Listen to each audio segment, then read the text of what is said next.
Michou avait oublié qu'une caméra était allumée, il n'aurait pas dû. Si t'aimes Michou et Inoxtag, n'hésite pas à liker et t'abonner avec la cloche de notification. Serveur Discord en commentaire épinglé, n'hésite pas à le rejoindre, ça fait extrêmement plaisir. Tout a commencé quand Michou et Inoxtag étaient chez les parents de Michou. C'était l'été, il faisait chaud. Michou avait la chance d'avoir une piscine, quand tout à coup, ses parents leur demandèrent s'ils étaient chauds pour faire une petite baignade. Mais Inoxtag avait oublié son maillot de bain. Le père de Michou disait que Michou en avait plein dans sa chambre et qu'il avait qu'à lui en prêter un. Michou prenait Inoxtag par la main et l'emmena dans sa chambre. Michou avait beaucoup de maillots de bain dans sa chambre et il demanda à Inoxtag lequel il préférait. Inoxtag commença à se déshabiller. Inoxtag, voyant que Michou était tout gêné, il disait à Michou qu'il ne fallait pas qu'il s'inquiète et qu'entre potes, il n'y a pas de gêne. Michou regardait Inoxtag se déshabiller. Michou vit le torse bronzé d'Inoxtag et son gros dos. Inoxtag était maintenant en caleçon. Pour ne pas que la situation soit gênante, Michou commençait aussi à se déshabiller pour se mettre en maillot de bain. Lorsque Michou fut en caleçon, il jeta un regard à Inoxtag. Il était tout nu, il vit ses petites fesses. Inoxtag commença à s'énerver et disait à Michou d'arrêter de le regarder tout nu. Inoxtag prit son caleçon et partit dans une autre pièce pour se changer. Une fois changé, Michou alla au bord de la piscine. Inoxtag était sur un transat. Il disait à Michou qu'il avait quelque chose à lui dire. Inoxtag expliqua ensuite à Michou qu'on lui avait appelé pour un tournage au Japon. Michou demanda donc à Inoxtag si c'était une blague, mais non, c'était bien réel. Inoxtag partait le lendemain. Michou demanda donc à Inoxtag comment il allait faire pour faire toutes les vidéos qu'ils avaient prévu de faire ensemble. Inoxtag lui expliqua donc qu'il pourrait les faire quand il reviendra dans 2 ans. Inoxtag disait et expliqua à Michou qu'il l'appellerait tous les jours et qu'il ne l'oubliera pas. Le lendemain, Michou emmena Inoxtag à l'aéroport. Juste avant de passer le portique, Inoxtag prenait Michou dans ses bras et lui disait qu'il l'appellera tous les jours. Michou avait les larmes aux yeux, il se retenait de pleurer. Michou le voya partir au loin, il lui disait adieu. Michou était triste et se disait qu'il y a encore hier, il était chez lui en train de jouer avec lui dans la piscine. Michou se demandait donc pourquoi la vie était-elle si dure. Les jours passèrent et Inoxtag ne l'appelait pas. Michou pouvait uniquement regarder les stories Instagram de Inoxtag, car tous les soirs, Inoxtag envoyait le même message.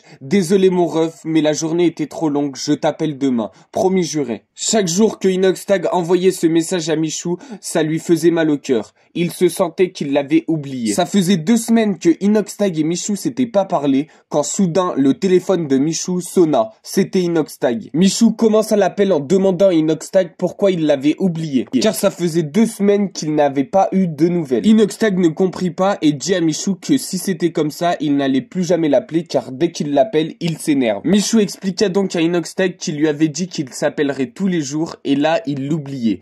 Tout ce qu'il voyait, c'était ses photos Insta de ramen et de sushi. Il en avait marre. Michou fondit en larmes au téléphone. Inoxtag demanda donc à Michou s'il lui manquait. Michou disait donc à Inoxtag que bien sûr qu'il lui manquait, et se disait dans sa tête que c'était l'homme de sa vie, mais ça resta dans sa tête. Inoxtag disait à Michou que dans 5 minutes, il allait le rappeler. Michou alla dans la cuisine pour aller se chercher un petit verre de coca pour souffler un petit peu, quand soudain, la sonnette sonna. Michou avait pas d'invité en vue, du coup il se demanda qui ça pouvait bien être. Michou ouvrit la porte et là, c'était Inoxtag. Michou était à la fois choqué et à la fois trop content. Il demanda à Inoxtag qu'est-ce qu'il faisait là. Inoxtag expliqua donc à Michou qu'il lui manquait, donc il était revenu juste pour lui. Michou était choqué. Inoxtag était revenu uniquement pour lui. Michou demanda donc à Inoxtag comment ça se faisait qu'il y a 5 minutes, il était au Japon. Inoxtag expliqua à Michou qu'il n'était jamais parti. Michou lui demanda comment ça se faisait qu'il avait vu des snaps et des stories Instagram. Inoxtag lui disait qu'il était là pour lui faire une surprise.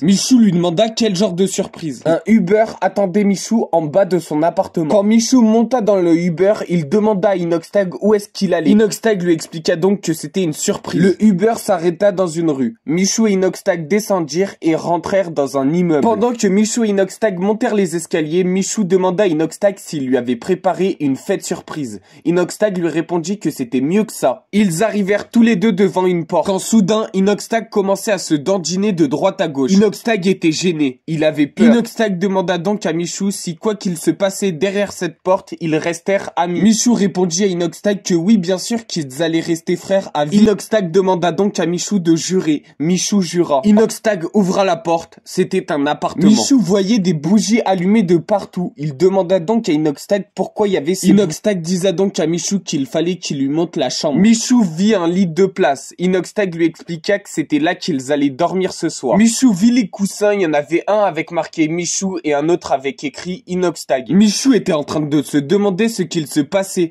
quand soudain Inoxtag prit la parole. Inoxtag disait à Michou qu'il avait quelque chose à lui avouer. Ça faisait 2 semaines qu'ils avaient passé loin de l'autre et pendant ces 2 semaines, il n'y avait pas un jour où Inoxtag n'avait pas pensé à Michou. Inoxtag expliqua aussi qu'il ne se voyait pas passer un jour de sa vie sans Michou. Inoxtag expliqua aussi à Michou que avant de lui avouer tout ça, il voulait savoir s'il avait aussi des sentiments. C'est pour ça qu'il était parti au Japon, pour voir s'il allait manquer à Michou. Michou expliqua à Inoxtag qu'il y avait rien qui pouvait les séparer et qu'ils étaient frères. Quand Inoxtag entendit le mot frère sortir de la bouche de Michou, Inoxtag se mit à pleurer. Michou disait pardon à Inoxtag qui voulait pas dire frère. Il expliqua aussi qu'il ne savait pas quoi répondre. Inoxtag disait à Michou qu'il l'aimait. Michou se mit à pleurer. Inoxtag essaya de le consoler. Inoxtag prit Michou dans ses bras. Leurs têtes s'approchaient lentement l'une de l'autre. L'attraction était électromagnétique. Inoxtag pencha ses lèvres sur celles de Michou et l'embrassa. Michou se disait dans sa tête enfin Inoxtag l'embrassait. Enfin ils allaient pouvoir vivre ensemble,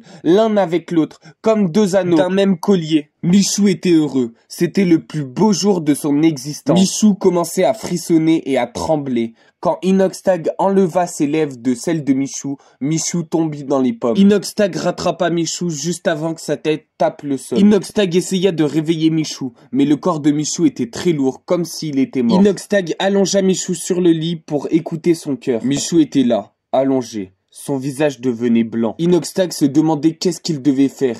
Il sortit son portable et composa le numéro d'urgence. Avant que les urgences répondent, ils mirent 2 minutes d'attente à Inoxtag. Inoxtag posa son téléphone en haut-parleur et commença à faire la seule chose qui lui restait à faire, le massage cardiaque. Inoxtag avait jamais appris ceci, mais il se lança quand même, c'était la seule solution. Il mit ses mains sur le cœur de Michou et commença à masser. 1 mouvement, 2 mouvements, 3 mouvements. Il comprenait pas. Michou se réanimait pas. Il essayait plus fort, de plus en plus fort, peut-être trop même. Inoxtag y mettait toute son âme. Il essayait de masser. Il était tellement à fond dans son massage cardiaque qu'il ne vit pas le visage de son amant devenir blanc. Blanc comme neige, de plus en plus blanc, de plus en plus livide. Quand il découvrit ça, des larmes se mirent à couler sur ses joues. Inoxtag était triste. Qu'est-ce qu'il se passait? Quand tout d'un coup, les urgences de Paris répondirent. Inoxtag cria son adresse tout en continuant de masser. Inoxtag ne croyait pas en Dieu d'habitude, mais là, il pria. Il se disait, si Dieu existe, qu'il fasse quelque chose. Inoxtag commençait à sangloter. Bon alors, vous pensez que Michou va mourir ou alors pas du tout? Bon allez, c'est la fin du premier chapitre. Si vous voulez la suite, c'est samedi prochain, 13 h. Du coup, mettez-vous un rappel sur votre téléphone ou activez la petite cloche de notification. N'hésite pas à rejoindre mon serveur Discord qui est en commentaire de la vidéo. Et mets-moi en commentaire ton avis par rapport au début de l'histoire. Si ça t'a plu, si t'as des conseils à améliorer. Demain, je vous fais une autre série, du coup vraiment active cette petite. Et n'hésite vraiment pas à rejoindre le serveur Discord. Si tu veux voir d'autres fanfictions comme celle-ci, n'hésite pas à cliquer à droite pour en voir une autre ou aller sur ma chaîne.